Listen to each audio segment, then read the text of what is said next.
Hey guys, what's up? Welcome back to Dragon Ball Nation. Now today, I have a video that I was hoping I wouldn't have to make. Like around last week, we got word of the character selection for Xenoverse, the roster, and all that. And I'm gonna talk about my thoughts on it. I waited to do a video because I knew that everything wasn't exactly, set in stone, and the roster was a little bit off. There were characters missing that were already announced for the game. So I wanted to wait till we got some pretty much official stuff, and it looks like it's about as official as it can get right now because it's from the Japanese manual. So if you want to go look at the roster, go look in the link below. I left a video, link to Rhymestyle's video where he showed and talked about the roster. So I'm going to talk about it because that basically is what we got here. Also, I waited for Rhymestyle to do his video on character variations and what exactly those are, because there's a ton of those, so look at that in the description. But without wasting any more time, let's get into the video. So my thoughts on the roster was I was disappointed. I was very disappointed. Well, not very, mildly disappointed.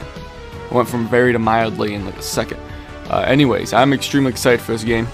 I still think it's going to be the best Dragon Ball Z game of all time, for me at least personally. You guys can think different. You can think like Battle Z is or something. I don't know.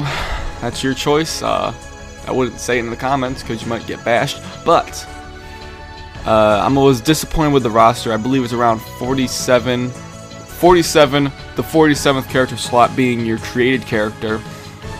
And then you have Jocko the Galactic Patrolman, and Vegeta would make 49 if you had those, prerequisites to get those characters. And then as well as the DLC characters coming up, which makes a total of like 52, I think, 51. I believe it's 52. Anyways, we originally it was shown to not have, I believe, Super Saiyan God, I believe, was on there, or no, Super Saiyan God was on the list originally, but Super Saiyan 4, Omega Shenron, Super Saiyan 4 Gogeta were not there, but they are in the Japanese manual. So if you want to take that as official, which I would definitely take that as official because it's from the manual, you can take that as what you will. But I want to talk about some of the characters that are missing and reasons why I think they'll be missing. We don't have the first two forms of Cell. We don't have we don't have second form or third form Frieza. We don't have Boo Tanks or Buhan. There's other characters missing as well. Gogeta is a big one. There are some that I probably won't mention, but basically there's a lot of main characters that aren't really there. I know Gogeta is not canon, but he's in pretty much every Dragon Ball Z game. Very big fan favorite. I mean, he's my profile picture for YouTube.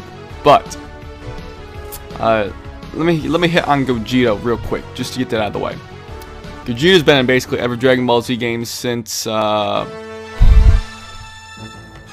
since Budokai 2. He hasn't been left out of one. He was left out of Battle Z, and Vegeta was locked on DLC or pre-order stuff. So I'm really disappointed to not see him here. We do have Super Saiyan 4 Gogeta, which I'm a bigger fan of. We have Vegito.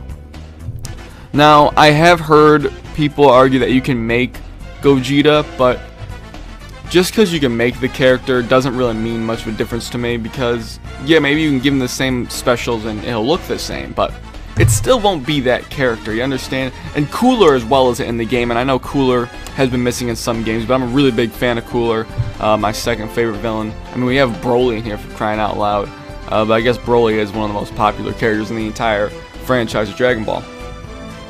But we're missing Buhan as well, and Boo Tanks, which are very important to this series. Buhan more specifically. Honestly, if they left out Boo Tanks, I wouldn't have that big of a problem. But Buhan, the first two forms of Cell, the Frieza forms, definitely a little bit disappointed. We have a Pool, Raspberry, all those small characters for the Horde type missions, the survival ones. They're in there. Frieza Soldier, I think, is in there somewhere. You guys get the idea. There's characters that are missing in there, and there's some that maybe don't necessarily need to be in there. I understand why they got the Pool and the Frieza Soldier, Raspberry. I understand why they got them, but I'm gonna maybe do a theory right here. Maybe they aside from this, which is the obvious fact of why they have the characters that they do, is maybe it's that aside from the fact that the characters they have here are the ones that are included in the story mode, that are featured in the story arc of Dragon Ball Xenoverse. These are the ones that you're going to go through and, you know, fight against and battle with. These are all the characters that are going to be included in that story, every single one of them, I imagine, except for the GT characters. But aside from that, a reason why I think that some of the other characters aren't there, like Cooler, you know, Gogeta, Buhan, and the Frieza forms and Cell forms as well, is considering this game was originally developed for the you know, last generation, the PS3 and the Xbox 360, then it got upgraded to the next gen.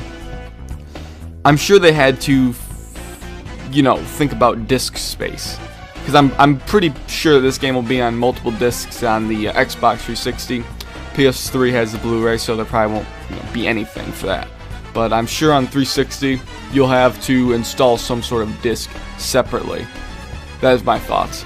So maybe they had to, you know, think about some sort of, you know, the data on the discs and all that to cut out some characters, or they didn't have time. It's definitely something to think about. Another thing is, actually that's really it. That is really it. Yeah, basically I am disappointed of the roster, but I haven't been this excited for a game since Grand Theft Auto 5, and that's my favorite game of all time.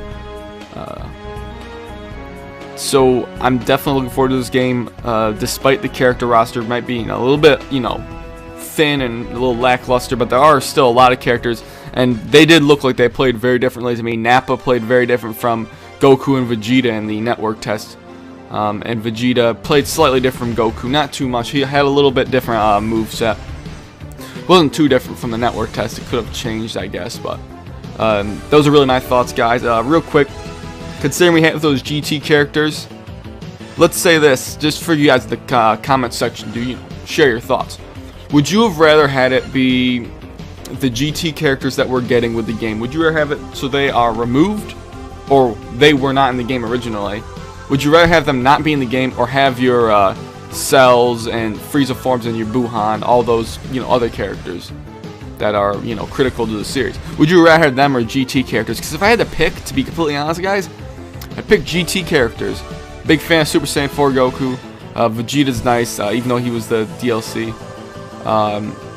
As well as Omega Shenron and Gogeta. I'd rather have them, to be honest, but I really wish we had Cooler.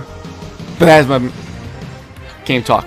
That has been my video for today, guys. I try to talk way too fast, and I was gonna say it's way too early right now, but it's 2:39 and I woke up at 1 o'clock, so I guess it's still kind of early for me. Anyways, like I said, that's been the video, guys. Thanks for watching, and I'll catch you later.